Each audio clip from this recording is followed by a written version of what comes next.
معك السيد الوزير في المنطق اللي انت اتهمتينا به وما عندكش فيه الحق ديال الشعبويه والانتخابويه. غنقول لك انت اولا السيد الوزير ما عندك علاقه بهذا القطاع، وغنقول لك بانك انت غير مؤهل باش تدبر هذا القطاع الحساس في هذه الظرفيه. وغادي نقول لك بانك انت نهار جيتي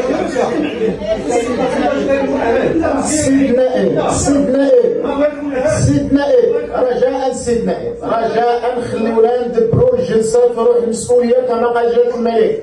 تفضل السيد نائب، السيد الوزير سيجيب. تفضل السيد نائب. وغادي نقول لك السيد الوزير نهار جيتي نجحتي في واحد القضيه، هو انك تعفي بعض المسؤولين على المستوى الترابي وتعيين وحدين اخرين لاعتبارات حزبيه. لاعتبارات حزبيه. اغلب المسؤولين اللي تعينوا في العهد ديالك عندهم لون ازرق. غادي نقول لك السيد الوزير بانك انت لو كان كنتي كتسمع المغاربه غتعتبر بان الخروج ديال الشباب والتركيز ديالهم على اصلاح التعليم والصحه وربط هاد جوج المطالب بمحاربه الفساد جواب مجتمعي معبر حقيقي ماشي افتراضي. وغادي نقول لك السيد الوزير حشومه تجاوبوا المغاربه يعني تستفزوهم بالتصريحات ما عرفت كيف دايره. واش فرنسا والمانيا غادي يجيو يطلبوا منك يزوروا مدارس الرياده اللي انت يلا جايبها؟ واش مسؤول على المستوى الترابي يجي يقول لنا بانه تلميذ في الرياده احسن من 80؟ واخا مزيان هادشي نفترضوا انه كاين. ايوا شنو هي مسؤوليتك انت بالنسبه لهذوك 80؟ شنو مسؤوليتك؟ شنو درتي؟ اسمح بدوش تعلقوا عليا الله يرضي عليكم، ماشي معقول هادشي. التعميم فوقاش حتى لاين شويه بشويه تنكملوا 10 سنين. السيد الوزير المحترم، نتوما لو كان كنتو كتحترموا نفوسكم وتحترموا البرلمان خصكم اولا تحترموا الخطب الملكيه وتحترموا الدستور. ولكن بكل تاكيد بحكم انني وصفتك بداكشي اللي وصفتك فيه في البدايه هادشي ما كيعني لك والو. نتحداك واش انت قاري القانون الاطار السيد الوزير؟ نتحداك واش مطالع على الرؤيه الاستراتيجيه؟ نتحداك واش انت شخصيا مطالع على التقارير والاراء الصادره عن المجلس الاعلى للتربيه والتكوين؟ نتحداك واش قريتي غير الملخص التنفيذي اللي فيه 18 صفحه او 14 صفحه صادر عن المجلس الاعلى للتربيه والتكوين في موضوع التجربه الاوليه ديال مدارس الرياده؟ السيد الوزير، نتوما المشكل ديالكم في هذه الحكومه ثلاثه الحوايج بصفه عامه في كل المجالات كتعتبروا وكأن التاريخ ما بدا كيتحرك الا من بعد ما جيتوا. الوغ كنتم مسؤولين في اغلب الحكومات اللي عرفها المغرب وكنتوا شادين فيها يعني اكبر واخطر الوزارات وتتملصون من المسؤوليه السياسيه ديالكم.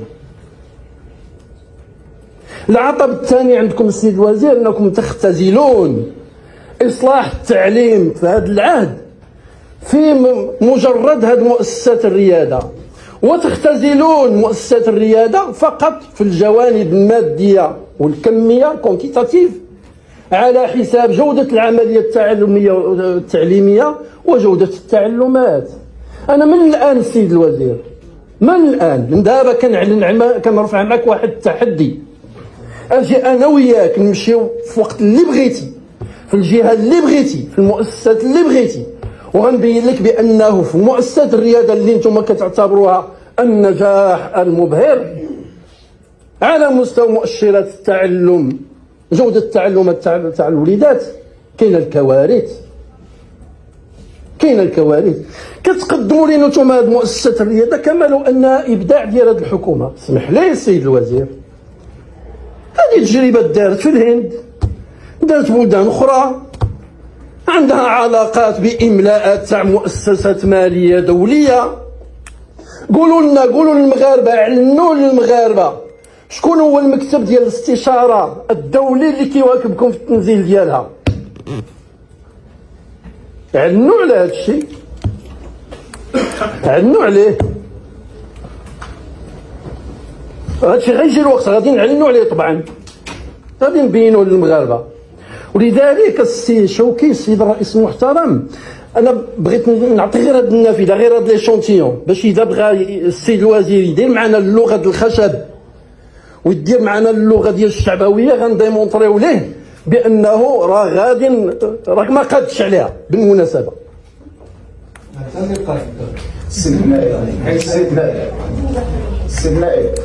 مزيان السيد الوزير المحترم، إذا كانت هاد المؤسسة هاد التجربة ديال المؤسسات الريادية ناجحة، أنا غنفترض بأن غنسايركم، إيوا علاش هاد الشيء كله التعليم الخصوصي أوت؟ إذا كان ناجح، إذا كانت التجربة ناجحة، وياك التعليم الخصوصي ما محتاجش الإمكانيات المادية باش يدير الفيديو بروجيكتور ولا يدير لي بي سي ولا يدير لي طابلو انتراكتيف ولا إلى آخره. علاش؟ علاش إذا كان مدارس الرياضة ناجحة بالشكل اللي كتوصفوا به نتوما، علاش المنظومة ديال التعليم الخصوصي أوت؟ شرح لنا. وانتوما فاش كتكلموا على الوسط القروي وإمكانيات التعميم عليه، أنا غنجاوبك الأستاذ.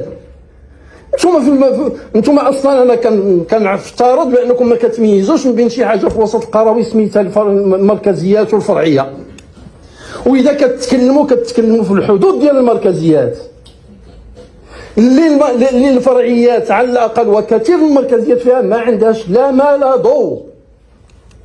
وانتوما كتختزلوا هاد مؤسسه الرياضه فقط فيديو بروجيكتور ديال صبغنا واحد الحويطات الى اخره. انا كنعاود نعلن لك التحدي، اجي انا وياك، اختار انت الوقت اللي بغيتي والجهه اللي بغيتي والمؤسسات اللي بغيتي باش نبين لك شنو كاين. كتكلم على انه كاين تفييق، يعني تفريق توزيع التلاميذ على اساس فئات مختلفه بحسب المستوى ديالهم بناء على نتائج الرائز الاول والثاني، وانكم كتقسموهم وكتعزلوا في كل قسم كديروا فئه معينه. هذا الشيء الكذوب. انا عندي المعطيات ديال في الاقسام معينه خديتها اوبيف عشوائيا.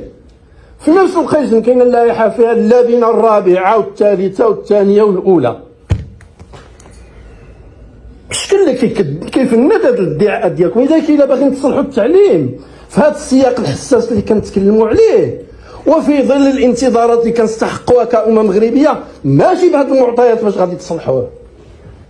المغاربة كيشوفوا فعلا بأنه كاين حجم مالي، حجم ديال الاعتمادات المالية اللي ترفعت. خصكم تحمدوا الله وتشكروا الحكومتين السابقتين لأنهم خداو قرارات لا شعبية حارقة مؤلمة باش نسترجعوا العافية تاع المالية العمومية، باش لما تجيو نتوما تلقاو باش تمولوا المشاريع العموميه.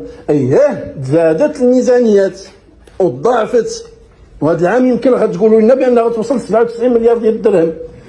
ولكن المشكله السيد الوزير المحترم هو انه هذا الارتفاع في الميزانيات الصاروخي لا يقابله اي اثر في الواقع المجالي والترابي.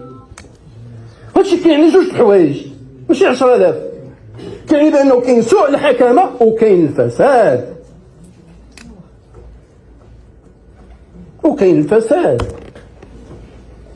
وكاين سوء التدبير. سيد الوزير المحترم، هذه المنظومه ديال التعليم التربيه والتكوين فيها مرجعيات، فيها الرؤيه الاستراتيجيه، فيها القانون الاطار، تحللتم منه مطلقا. حتى النموذج التنموي التقرير ديالو تحللتو منه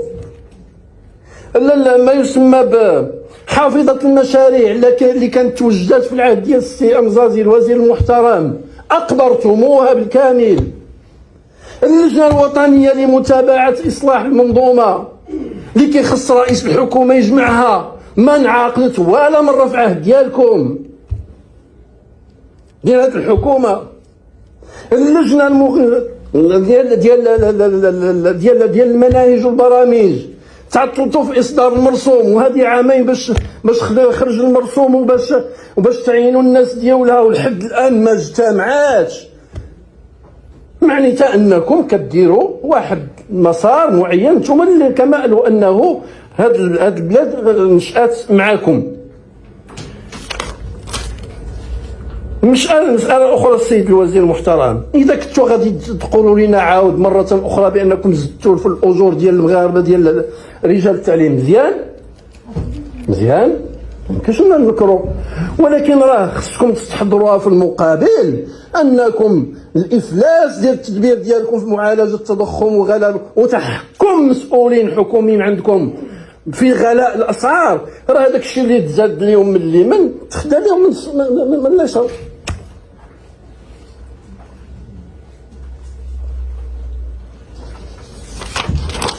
التقييم السيد الوزير المحترم، كيفاش كديروا تقييم؟ اللي كان مشرف على المشروع تاع مؤسسة الريادة من داخل الديوان تاع الوزير هو اللي المكتب ديالو ديال الدراسات هو اللي قام بالتقييم الداخلي. اللهم ان هذا منكر. جبتوا الONDH مع احترامنا لك كمؤسسة ما عنده علاقة بالدومين ديال التعليم باش يفهم المؤشرات ديالو، باش يساهم في التقييم ديال هذا المشروع الهام الاستراتيجي اللي نتوما كتعتبروه.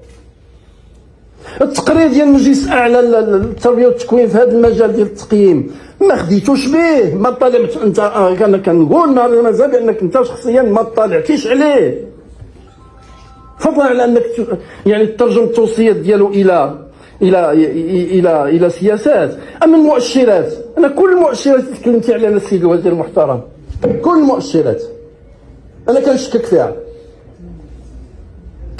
فيها، الاقتصاد من 200 ما بين 270 حتى 300 ألف باقي في هذا الزمان هذا كنتكلموا عليه، علما انه نعطيك اجراء واحد. السنه الماضيه في نهايه السنه كتموبيليزا الاكاديميه والنيابه والمدراء وكيدار ضغط على الاساتذه.